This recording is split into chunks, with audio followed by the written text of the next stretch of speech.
Hi friends आपण मानक पुणी थे सुनील स्टडी एकेडमी स्वागत।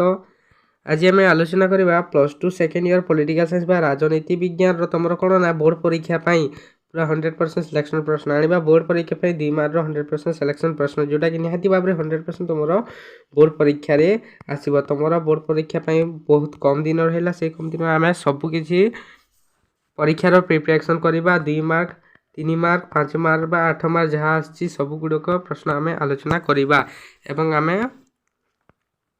पूरा 80% सफलता पाइबा। तो पिला माने देखिबा आज आम तुम बोर्ड परीक्षा पे जो प्रश्न आसीबो राजनीतिक विज्ञान रो से प्रश्न गुड़िक जोटा कि 2 मार्क रो ताहा आम आलोचना करवा। तो चलतु से ही प्रश्न गुड़ी आम आलोचना करवा। ता पूर्व जदि आपण माने चैनल नुआ अछंती तो चैनल को सब्सक्राइब करके पाखरे देवा ऑल नोटिफिकेशन उपरे क्लिक करंतु जहाँ फल रे एमिति नुआ नुआ वीडियो आपण माने पाई परिबे एवं परीक्षा पे भल प्रस्तुति करि परिबे। तो पिला माने देखो तुमर जो 2 मार्क सिलेक्शन प्रश्न मु 7टी देछि एवं तुमर 7टी ही आसीबो। तुमको 7टी ही करबा को पड़िबो 7टी ही आसीबो। तो पिला माने देखो एटा केमिति थिबो तुमर प्रथम रु प्रत्येक प्रश्नर उत्तर 40 रु 50 टी शब्द मध्य रे दियो। केवल 40 रु 50 टी शब्द मध्य देव तार बेसी लिखबनी कि कम लिखबनी मध्य दियो जे कोनसी 7टी प्रश्न करिवो तुमको 14टा देइथिबो बुझला। तो देखो तुम प्रश्न को टिके भल से बुझिबो। तुम्हारा प्रथम प्रश्न कौन अच्छी ना जदियो भारत संविधान रो कोनसी स्थान रे संघीय शब्द व्यवहार करा जाय नहीं भारत को कहीं संघीय राष्ट्र कहा जाए लेखक होइछि। तो पिला माने टिके प्रश्न को बुझ ए प्रश्न गुडी को तुमरो पूरा नमूना प्रश्न पत्र अटे एवं यही प्रश्न ही तुम बोर्ड परीक्षा रे 2024 बोर्ड परीक्षा रे आसीबो 100% आसीबो पिला माने यही प्रश्न गुडी को। तो देखो प्रश्नटी कहला जदियो भारत संविधान रो कोनसी स्थान रे संघीय शब्दटा व्यवहार करा जाय नहीं बा करी नहीं तो भारत को कहीं संघीय राष्ट्र बोली कहा जाए तुम लिखिबो कहीं कहा जाए कहार मतरे संघीय शब्द व्यवहार करा जाय ता मध्ये तुम लिखिबो। तो परवर्ती प्रश्न देखो केउ धारा तुमर बी प्रश्न आर्थिक जरूरीकालीन परिस्थिति कौन। तो यार आर्थिक जरूरीकालीन परिस्थिति केतेबेले व्यवहार करा जाए एवं तार केउ धारे रे ताहा जड़ित ताहा तुम लिखिबो नहेले तुमको मार्क मिलिबो। तुमको एठी रे आर्थिक जरूरीकालीन परिस्थिति रे तुमको धारा मध्य लिखिबा को पड़िबो केउ धारा रे ताहा जड़ित अछि आर्थिक जरूरीकालीन परिस्थिति। ता परवर्ती प्रश्न देखो एकीक राष्ट्र कौन एकीक राष्ट्र कहि तुमर जो संघीय राष्ट्र एकीक राष्ट्र अछि तुमर एकीक राष्ट्र कौन सिंपल सा 3 रु 4 लाइन रे तुम कहि देबो 3 रु 4 लाइन रे तुमरा उत्तर टी को कहबो लिखिबा तापर तुमको फुल मार्क मिलिबो।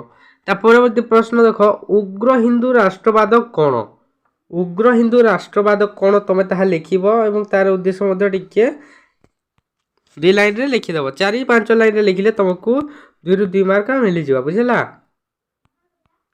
2-3 मार्क रु बिल्कुल भी मार्क कटा जाए नहीं किंतु 8 मार्क जो प्रश्न आसीबो ता मध्ये तुमको 6 मार्क बा 7 मार्क मिलिबो पूरा 8 रु 8 मार्क मिलिबो नहीं किंतु ना एई 2 मार्क रो तुमको 2 रु 2 मिलिबो 3 रु 3 मिलिबो जे 3 मार्क रे थिले 3 मार्क मिलिबो 2 मार्क रे थिले 2 मार्क मिलिबो एक मार्क मध्ये कटिबो नहीं काहे कि तुम ठीक उत्तर लिखि जाओ।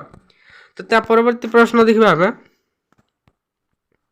भारत रे जाति और राजनैतिक दल मध्य किभली संपर्क देखा जाउछि पिला टिके तमे भल से बुझिबो एवं एही प्रश्न गुडी निज खाता रे नोट करनिया जहाँ फल तुम तार उत्तर खोजिबो एवं जदि उत्तर खोजि पारिबो ना मु यार उत्तर वीडियो मध्य आनिबी वीडियो को गोटे लाइक करके चैनल को सब्सक्राइब कर दे सांग मन सहित शेयर कर दे। पिला माने देखो जल्दी टिके 1K सब्सक्राइबर कंप्लीट कर दे मु तुमको पीडीएफ प्रोवाइड करबा को जाउछि काहे ना और बोर्ड परीक्षा पाई और बेसी दिन नहीं। तो यही प्रश्न को बुझ भारत रे जाति और राजनैतिक दल मध्य किभली संपर्क देखा जाउछि ताहा लिखिबो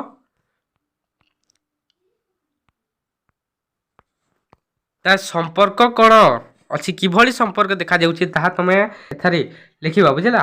तो देखो परवर्ती प्रश्न नारी मानक स्वार्थ रक्षा पाई प्रणयन करा जाउथिबा 3 गोटी आईन उल्लेख कर। पिला माने एठी तमर 3 गोटी आईन कहिछि माने तमे केवल 3टी आईन जो योजना गुडाक करा जाइछि कोन ना काहे कि ना नारी मानकर स्वार्थ रक्षा लागि ନାରୀମାନଙ୍କର ସ୍ୱାର୍ଥ ରକ୍ଷା ଲାଗି ଯେଉଁ ପ୍ରଣୟନ କରାଯାଇଛି ତିନୋଟି ଗୋଟି ଆଇନ କେବଳ ତିନୋଟି ଆଇନ ତମେ ଲେଖିବ ବୁଝିଲା ଆଉ ବେଶୀ କିଛି ଲେଖିବ ନାହିଁ ତମର 3 ରୁ 4 ଲାଇନରେ ଲେଖିଲେ ମଧ୍ୟ ଏଇଟା ଖାଲି ଉତ୍ତର କରେକ୍ଟ ଉତ୍ତର ଲେଖିଲେ ତମକୁ 2 ମାର୍କ ମିଳିଯିବ ବୁଝିଲା। ପରବର୍ତ୍ତୀ ପ୍ରଶ୍ନ ଦେଖ ପ୍ରାକୃତିକ ସମ୍ପଦର ପ୍ରକାର ଭେଦ ବୁଝା କେବଳ ଏତିକି ଲେଖିବ ପ୍ରାକୃତିକ ସମ୍ପଦ କ'ଣ ଏବଂ ତାର ପ୍ରକାର ଭେଦ ଗୁଡ଼ିକ ଲେଖିବ ବୁଝିଲା ଟିକେ ଖାଲି ଲେଖିଦେବ ବୁଝିଲା। ଦିତାନ୍ତ ଯୁଗ କ'ଣ ଏଇଟା ଲେଖିବ ଏହାର ଉତ୍ତର ଲେଖିବ ଟିକେ ଭଲସେ ଦିତାନ୍ତ ଯୁଗ କାହାକୁ କୁହାଯାଏ ଖାଲି ସେତିକି ଲେଖିବ।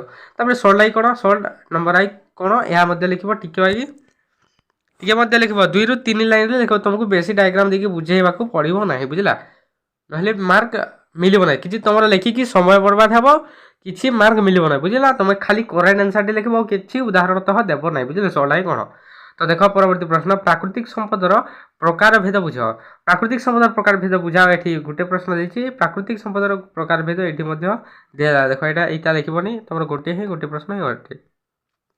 ତ ଦେଖ ଅମ୍ଳ ବର୍ଷା କହିଲେ କ'ଣ ବୁଝ ଏଇଟା ଦେଖ ମୋଷ୍ଟ ଇମ୍ପୋର୍ଟାଣ୍ଟ ଅମ୍ଳ ବର୍ଷା କହିଲେ କ'ଣ ବୁଝ ତମର ପଲିଟିକାଲ ସାଇନ୍ସରେ ଏମିତି ପ୍ରଶ୍ନ ଦେଖାଯାଏ ନା କିନ୍ତୁ ତମର ଆସିବାର ବହୁତ ଚାନ୍ସ ଅଛି ଅମ୍ଳ ବର୍ଷା କହିଲେ କ'ଣ ବୁଝ କାହିଁକି ନା ଦେଖ ତମର 8 ମାର୍କରେ ପ୍ରଶ୍ନରେ ପୌର ପରିଷଦ ଗଠନ ଏବଂ କାର୍ଯ୍ୟାବଳୀ ଦେଇଥିଲା 2025ରେ କିନ୍ତୁ ତମର 2026 ତା ବଦଳି ଦେଇକି ନ୍ୟାସ ପରିଷଦର ଗଠନ ଏବଂ କାର୍ଯ୍ୟାବଳୀ ସେମିତି ପ୍ରଶ୍ନ ଟିକେ ଅଲଗା ଦେଇଦେବ ସେଥିପାଇଁ ତମ ସବୁଗୁଡ଼ିକ ଟିକେ ଭଲସେ ପଢ଼ିଥିବ ବୁଝିଲା ପିଲାମାନେ ନାଇଁ କି ଏଇଟା ଆସିବନି ପୁରା ଆସିବ ବୁଝିଲା। ତାପରେ ଦେଖ ବାୟୁ ପ୍ରଦୂଷଣର 3ଟି କାରଣ ଲେଖ ଏଇଟା ତମର ଏଜୁକେସନରେ ମଧ୍ୟ ଅଛି ବାୟୁ ପ୍ରଦୂଷଣ ତମର ପରିବେଶ ପ୍ରଦୂଷଣର କାରଣ ଗୁଡ଼ିକ ତମର ଏହି ପ୍ରଶ୍ନ ମଧ୍ୟ ଆସିବ 2 ମାର୍କରେ କିଛି ଗ୍ୟାରେଣ୍ଟି ନାହିଁ ସବୁ ପ୍ରଶ୍ନ ଗୁଡ଼ିକ ଦେଇଦେବ 14ଟା ଦେବ ତା ମଧ୍ୟରୁ ତମକୁ 7ଟା କରିବାକୁ ପଡ଼ିବ ବାଛିକି ବୁଝିଲା।